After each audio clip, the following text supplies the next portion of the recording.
आप सभी साथियों का स्वागत है। आज हम लोग सक्षमता परीक्षा 5 में हिंदी व्याकरण से पूछे जाने वाले बेहद ही महत्वपूर्ण प्रश्नों को कवर करने वाले हैं।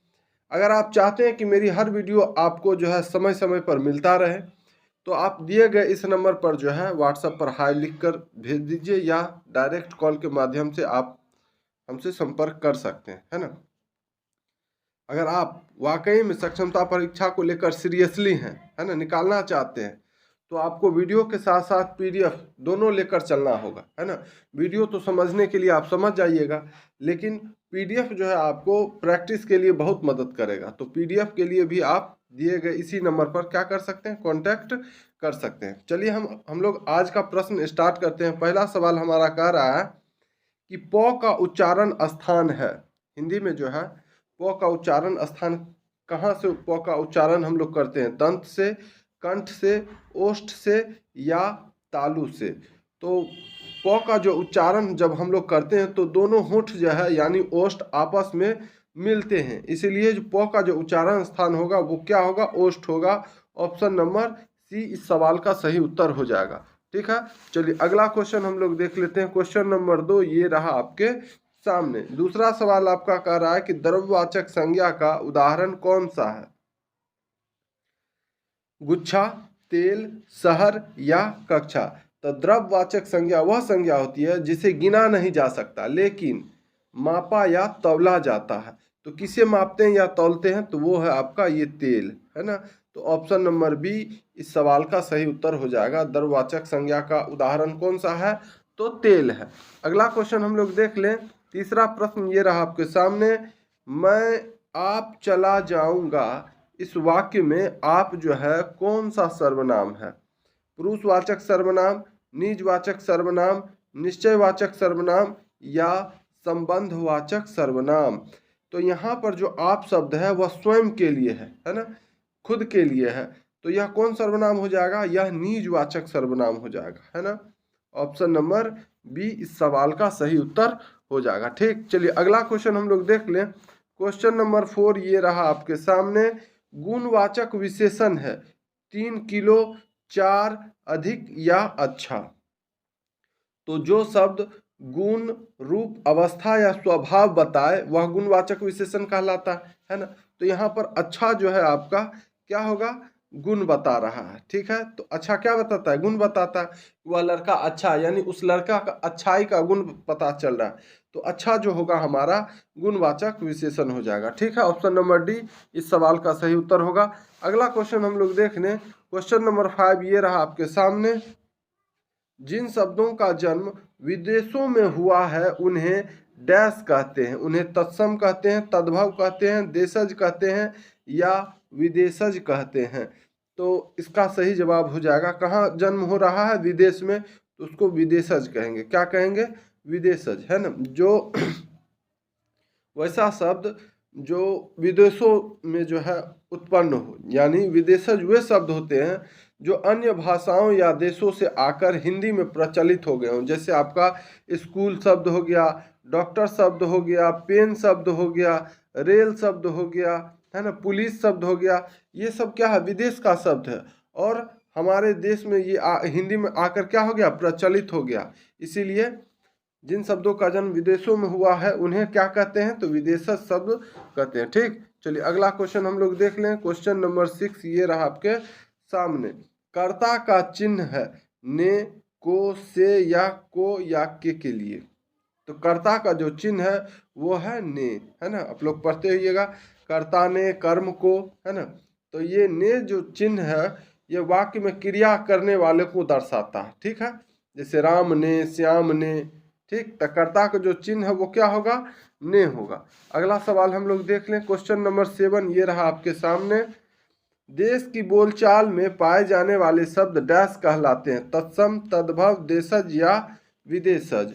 तो इसका सही जवाब हो जाएगा आपका देशज, है ना। क्या होगा, देशज। जो शब्द स्थानीय भाषाओं व बोलियों से बने हों उन्हें देशज शब्द कहते हैं। ठीक है, तो ऑप्शन नंबर सी इस सवाल का सही जवाब हो जाएगा। ठीक, चलिए अगला क्वेश्चन हम लोग देख लेते हैं। क्वेश्चन नंबर 8 ये रहा आपके सामने। लिखावट शब्द है स्त्रीलिंग, पुल्लिंग, उभयलिंग या इनमें से कोई नहीं। तो लिखावट शब्द का प्रयोग जो है स्त्रीलिंग रूप में होता है, जैसे उसकी लिखावट सुंदर है ना, उसकी लिखावट सुंदर है। तो लिखावट शब्द जो है हमारा क्या है, स्त्रीलिंग है। ठीक है, ऑप्शन नंबर ए इस सवाल का सही उत्तर हो जाएगा। अगला क्वेश्चन हम लोग देख लेते हैं। क्वेश्चन नंबर 9 ये रहा आपके सामने। मैं पढ़ रहा हूँ किस काल का उदाहरण है? वर्तमान काल का, भूतकाल का, भविष्यत काल का या इनमें से कोई नहीं। तो इसका सही जवाब हो जाएगा आपका वर्तमान काल का, है ना। यह वर्तमान समय में जारी कार्य को दर्शा रहा है, बता रहा है कि मैं पढ़ रहा हूँ, इसलिए यह जो है वर्तमान काल का उदाहरण है ना। मैं पढ़ रहा हूँ किस काल का उदाहरण है? वर्तमान काल का उदाहरण है। चलिए नेक्स्ट क्वेश्चन हम लोग देख लें। क्वेश्चन नंबर 10 ये रहा आपके सामने। विद्यार्थी का संधि विच्छेद करें। विद जोर यार्थी, विद्या जोर अर्थी, विद्या जोर अर्थी या विद्या जोर थी। क्या हो जाएगा? विद्यार्थी का संधि विच्छेद जो होगा वो होगा विद्या जोर अर्थी, है ना।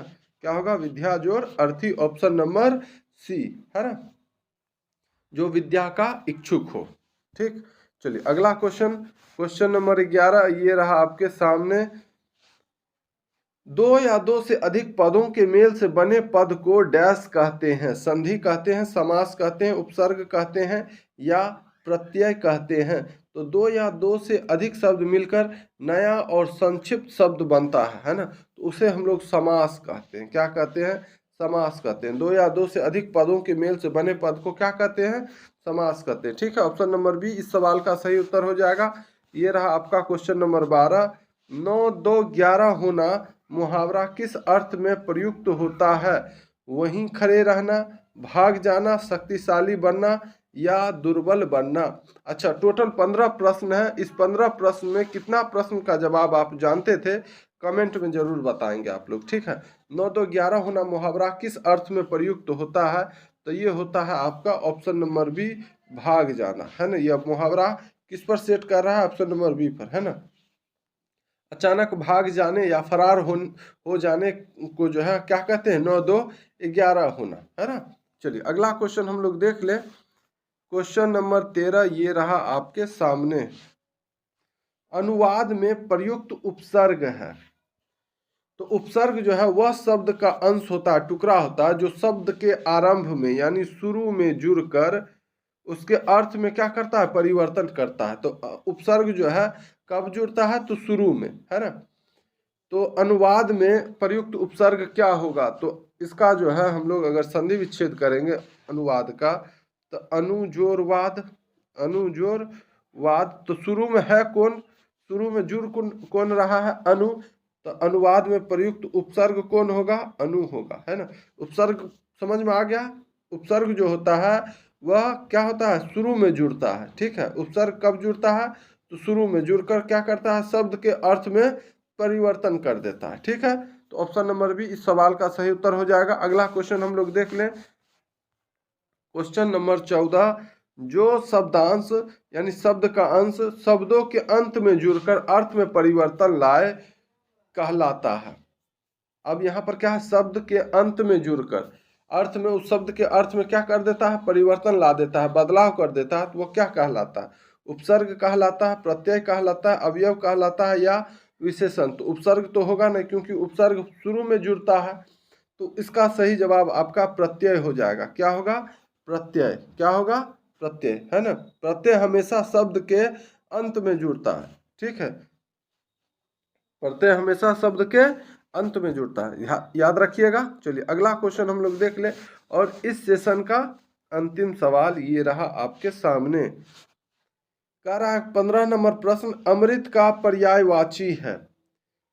नश्वर, सुधा, आंसू या आयास। तो अमृत का जो पर्यायवाची शब्द है वह आप लोग कमेंट में बताइएगा। है बहुत आसान।